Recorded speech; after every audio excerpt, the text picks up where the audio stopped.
Salam, selamat pagi Bapak Ibu, saudara-saudara yang saya kasih dalam Tuhan Yesus. Puji Shalom. Tuhan, pagi hari ini kita berjumpa kembali dalam program Belajar Kebenaran Alkitab. Kita akan memuji Tuhan, menaikkan pujian dari nama Yesus terus bersuara, nomor 205, Bakung yang di Lembah.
Tuhan Yesus, terima kasih pagi hari ini. Kami bersyukur Tuhan memberikan hari yang baru lagi bagi kami. Kami mau belajar lagi dari firman-Mu Tuhan. Tuhan tolong siapkan hati dan pikiran kami untuk masuk dalam ibadah pada pagi hari ini Tuhan. Siapkan hati, siapkan pikiran kami. Tuhan Yesus, kami serahkan waktu ini sungguh-sungguh dalam tangan-Mu Tuhan. Pimpin kami dari awal sampai pada akhirnya. Terima kasih Tuhan, terima kasih dalam nama Tuhan Yesus kami berdoa. Amin. Bapak Ibu, kita akan mendengarkan firman Tuhan yang akan disampaikan oleh hamba-Nya. Kita mengangkat pujian dari nama Yesus bersuara nomor 227, Syarikat Persaudaraan.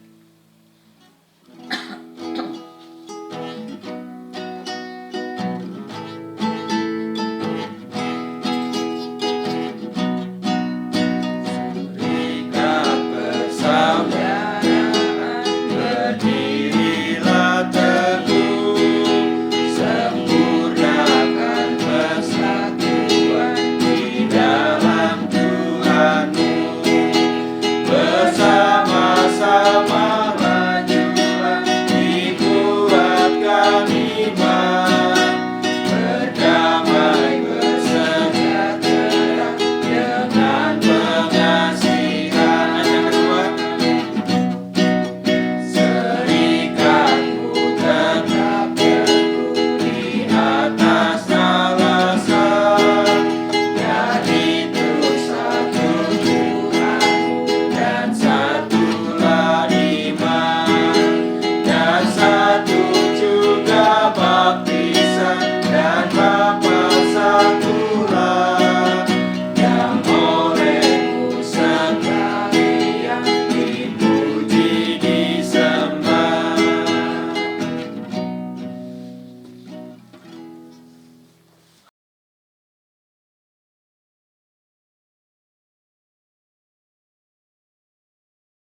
Baik Bapak Ibu yang Tuhan Yesus kasihi, sebelum kita membuka firman Tuhan, membaca dan belajar daripadanya, mari kita berdoa. Bapa di dalam surga, Bapa yang kami kenal dan sapa Dikau di dalam nama Tuhan Yesus, kami mau belajar dari kebenaran firman-Mu. Kami mohon Roh Kudus menerangi hati kami sehingga kami memahami apa yang Tuhan Yesus maksudkan dengan perkataan-Mu, dengan firman-Mu pagi ini. Dan Roh Kudus juga memampukan kami untuk memberlakukan firman-Mu dalam kehidupan kami sehari-hari, supaya di dalam dan melalui kami orang melihat Kristus dan mereka memuliakan Allah. Di dalam nama Tuhan Yesus kami menyerahkan waktu pembelajaran pada pagi hari ini. Amin. Ya, Bapak Ibu yang Tuhan Yesus kasihi, seorang psikolog bernama Colin Reeve, dia berkata begini, dia mengulas tulisan-tulisan dari banyak filsuf, dan dia mengatakan bahwa hubungan dengan orang lain itu memiliki ciri utama, yaitu kehidupan yang positif dan sejahtera. Jadi hubungan dengan orang lain atau membangun hubungan, memiliki hubungan dengan orang lain itu memiliki ciri utama, yaitu kita memiliki kehidupan yang positif dan sejahtera. Tetapi yang terjadi belakangan ini adalah dengan adanya media sosial, dengan adanya HP, dengan adanya mass media seperti TV dan semacam itu, orang justru lebih senang berada di ruangan 1x1, dan dia sudah merasa nyaman dengan itu di kamar. Dia bisa scroll, dia bisa baca, mendengar firman Tuhan, dia bisa mendapatkan banyak informasi dan merasa bahwa tidak lagi perlu untuk berhubungan dengan orang lain. Dan itu menjadi tantangan bagi gereja Tuhan.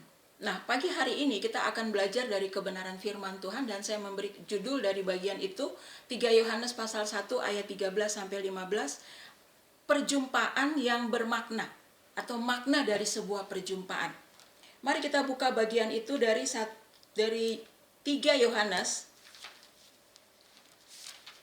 3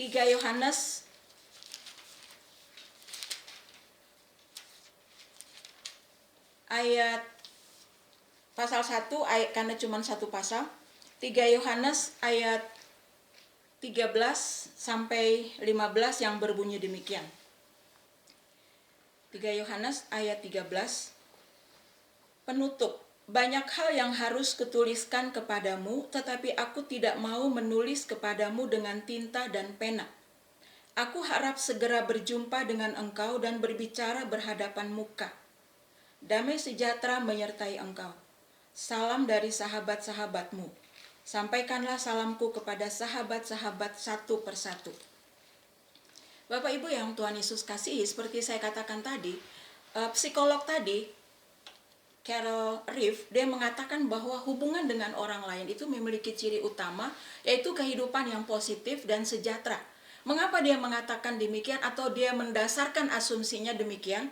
Karena melalui berbicara, berdialog, atau hidup dalam satu komunitas, atau hidup dalam hubungan dengan seseorang atau lebih dari satu orang, kita bisa berbagi. Kita bisa tertawa, kita bisa sharing of life, kita bisa menjadikan itu sebagai ruang kelas di mana kita mendapatkan pembelajaran-pembelajaran tertentu. Sehingga hidup kita menjadi lebih positif, menjadi lebih bermakna, dan kita menjadi lebih happy, lebih sukacita. Nah, di dalam teks ini, Rasul Yohanes menulis suratnya kepada seseorang yang bernama Gaius, seorang pemimpin dalam gereja lokal. Kalau kita membaca dari ayat 1 sampai dengan ayat 12, Rasul Yohanes banyak mengulas atau banyak memberi pujian kepada Gaius ini karena pelayanannya. Di tengah-tengah tantangan adanya ajaran sesat, di tengah-tengah tantangan adanya penganiayaan, tetapi Gaius ini dia tetap konsisten dengan tugasnya sebagai seorang pemimpin jemaat. Dia menampung orang lain, dia mendukung orang lain yang datang ke jemaatnya untuk memberitakan Injil. Dia memberikan perhatian dan kepedulian kepada siapapun yang datang untuk memberitakan Injil dalam jemaat lokal. Dan Rasul Yohanes memberikan pujian-pujian kalau kita membaca dari ayat 1 sampai dengan ayat yang ke-12. Tetapi di sini di ayat yang ke-14 Rasul Yohanes mengatakan banyak hal yang harus kutuliskan kepada kamu, tetapi aku tidak mau menulis kepadamu dengan tinta dan pena. Aku harap segera berjumpa dengan engkau. Di ayat 14 dikatakan aku harap. Setelah dia menulis begitu banyak pujian, tapi dia masih berharap, bahkan bukan hanya berharap, tapi dia ingin segera berjumpa dengan Gaius ini. Mengapa? Mengapa Rasul Yohanes merasa tidak cukup hanya mendapat surat, menulis surat dan mendapatkan balasan, tapi dia ingin berjumpa dengan Gaius, bertatap muka dengan Gaius. Nah, menurut ilmu kedokteran, ketika kita berjumpa dengan seseorang yang dekat dengan kita, atau kita berjumpa dengan seseorang yang punya arti tersendiri dengan hidup kita, entah itu pacar, atau orang tua, atau anak, atau keluarga, maka otak kita akan menghasilkan zat kimia yang 3 diantaranya saya ingat, yaitu dopamin. Nah, dopamin ini dia akan menghasilkan efek kegembiraan, motivasi, dan rasa senang. Jadi ketika berjumpa dengan orang yang kita kasih, orang yang kita kenal, orang yang dekat dengan kita, atau satu komunitas dengan kita, ketika kita berjumpa dengan orang itu, maka otak kita akan menghasilkan zat kimia atau hormon bernama dopamin yang menghasilkan rasa senang, yang menghasilkan kegembiraan. Kemudian juga adrenalin, ya, ada rasa deg-degan begitu ya, jantung berpacu lebih cepat, dan kemudian ada semangat tersendiri ketika kita berjumpa dengan orang tersebut. Kemudian ada satu lagi zat kimia yang bernama endorfin, ya. Ini akan menguatkan nuansa hati kita. Ketika kita berjumpa dengan orang itu, maka zat kimia endorfin ini akan menguatkan suasana hati. Dia akan mengurangi rasa sakit, bahkan mungkin kekecewaan, rasa sakit menghadapi hidup, ada rasa sakit tertentu di jiwa kita, ya, bahkan di tubuh kita. Hormon endorfin ini akan akibat dari perjumpaan itu mengurangi rasa sakit yang kita alami. Kemudian mengurangi stres dan mendukung memori kita, dan juga fungsi-fungsi kognitif di dalam otak kita.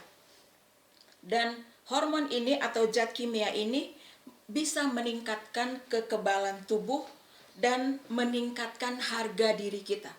Jadi di sini kita melihat nilai sebuah perjumpaan. Dan Allah kita yang begitu maha kuasa menciptakan zat-zat atau zat kimia tersebut di dalam tubuh manusia, sehingga ketika berjumpa dengan seseorang menghasilkan efek tersebut di dalam tubuh kita, semangat, senang, kekebalan tubuh, mengurangi rasa sakit, meningkatkan harga diri kita. Saya tidak tahu apakah Rasul Yohanes ketika dia mengatakan kepada Gaius dalam suratnya ini, aku harap segera berjumpa dengan engkau, dia tahu semua yang dikatakan oleh para medis ini. Saya tidak tahu. Tetapi efek yang dialami atau yang pernah dialami oleh Rasul Yohanes ketika dia berjumpa dengan seseorang dalam tempat yang berbeda, efek yang pernah dia alami dari ciptaan Tuhan tadi membuat dia ingin lagi berjumpa dengan Gaius. Sehingga dia katakan di ayat 14, aku harap segera berjumpa dengan engkau. Jadi dia bukan hanya sekedar memiliki harapan, aduh mudah-mudahan saya bisa berjumpa dengan si Gaius ini. Tapi dia katakan bahwa aku harap segera. Perjumpaan itu bisa jadi membutuhkan energi khusus, membutuhkan waktu khusus, membutuhkan dana khusus. Ada harga yang dibayar. Tetapi harga yang dibayar itu tidak senilai dengan apa yang akan dialami dari sebuah perjumpaan. Artinya, yang dihasilkan oleh zat kimia tadi memiliki nilai yang lebih tinggi dari sekedar uang untuk atau ongkos dari tempat A ke tempat B untuk berjumpa dengan Gaius. Apa yang dihasilkan dari 3 zat tadi yang diciptakan oleh Allah dalam tubuh manusia jauh lebih bernilai dari waktu. Dia harus sisihkan waktu, dia harus sisihkan tenaga, jauh lebih bernilai daripada harga yang harus dibayar untuk sebuah perjumpaan. Bapak Ibu yang Tuhan Yesus kasihi, kita pernah berjumpa dengan Tuhan Yesus. Dan perjumpaan kita dengan Tuhan Yesus itu mengubah hati kita, mengubah hidup kita sedemikian rupa. Mengubah hati kita sehingga kita memiliki sukacita yang tidak pernah kita alami sebelumnya, sebelum kita bertemu dengan Tuhan Yesus. Kita mengalami damai sejahtera yang luar biasa akibat dari perjumpaan kita dengan Tuhan Yesus. Dan hasil atau yang Tuhan inginkan dari perjumpaan kita dengan Dia adalah kita menjembatani perjumpaan kita dengan orang lain supaya orang lain bisa berjumpa juga dengan Kristus dan mengalami efek dari perjumpaan yang pernah kita alami dengan Tuhan Yesus. Tuhan Yesus ingin supaya kehadiran kita memberikan jembatan bagi orang lain berjumpa dengan Tuhan Yesus, menjadikan jembatan untuk orang lain bisa berkomunikasi lagi dengan sesamanya, memberikan efek kesembuhan bagi orang tersebut. Dan itulah yang diharapkan dan diinginkan oleh Rasul Yohanes ketika dia berjumpa dengan Gaius. Sekarang pertanyaannya, bagaimana dengan kita? Apakah kita membiarkan teknologi membuat kita lebih suka ada di ruangan tertentu, sendiri di situ, dan kita tidak ingin berhubungan dengan orang lain? Apakah kita membiarkan iblis membuat atau memasung kita sedemikian rupa sehingga kita tidak memberi efek yang positif dan sejahtera kepada orang lain yang kita jumpai? Belajar dari bagian firman Tuhan ini dan mari kita menikmati anugerah Tuhan untuk bisa memberi arti bagi perjumpaan kita dengan orang lain. Yang kedua, kita belajar di sini masih di ayat yang ke-14, dikatakan di sana, dan berbicara berhadapan muka. Sebelumnya, melalui surat-suratnya, bukankah Rasul Yohanes sudah berbicara? Tapi di sini dikatakan, aku harap segera berjumpa dengan engkau. Meskipun mungkin dalam perjumpaan itu tidak ada kata-kata, tapi dengan saling melihat dan dengan kehadiran itu memberi makna tersendiri. Memberikan kesembuhan, memberikan kekuatan, memberikan semangat. Belum berkata-kata, tapi 3 zat kimia yang dianugerahkan Tuhan dalam tubuh kita masing-masing, meskipun kita tidak berkata-kata dengan orang yang kita jumpai, tapi sudah menghasilkan efek yang positif. Kemudian selanjutnya dikatakan, dan berbicara berhadapan muka. Pembicaraan itu menjadi ruang kelas di mana satu dan yang lain saling belajar dari pembicaraan itu. Kemudian di situ juga menjadi sebuah ruang penyembuhan. Pertemuan itu melalui saling berbicara itu sharing of life, sehingga menjadi beban itu menjadi lebih ringan. Dan melalui pembicaraan itu satu dengan yang lain memberi dorongan satu dengan yang lain. Dan juga penguatan. Jadi Bapak Ibu yang Tuhan Yesus kasihi, di sini kita melihat makna dari sebuah perjumpaan adalah kesembuhan, adalah dorongan, adalah penguatan, ya, dan juga kehidupan yang positif. Saya pernah berjumpa dengan seseorang. Saya berjumpa satu kali dengan orang itu, dan saya tidak tahu bahwa orang itu ada dalam ruangan itu. Kemudian saya menyampaikan firman Tuhan. 8 tahun kemudian saya bertemu dengan orang yang sama. Tapi orang itu tidak sadar bahwa saya ada di situ. Kemudian putri tersebut memberikan kesaksian bahwa perjumpaan dia dengan saya 8 tahun yang lalu mengubah hidupnya, sehingga dia membuat keputusan untuk menjadi seorang hamba Tuhan. Dan dia mengatakan itu, saya begitu terharu. Perjumpaan pertama, saya tidak tahu bahwa dia ada dalam ruangan itu, tapi perjumpaan itu mengubah hidupnya.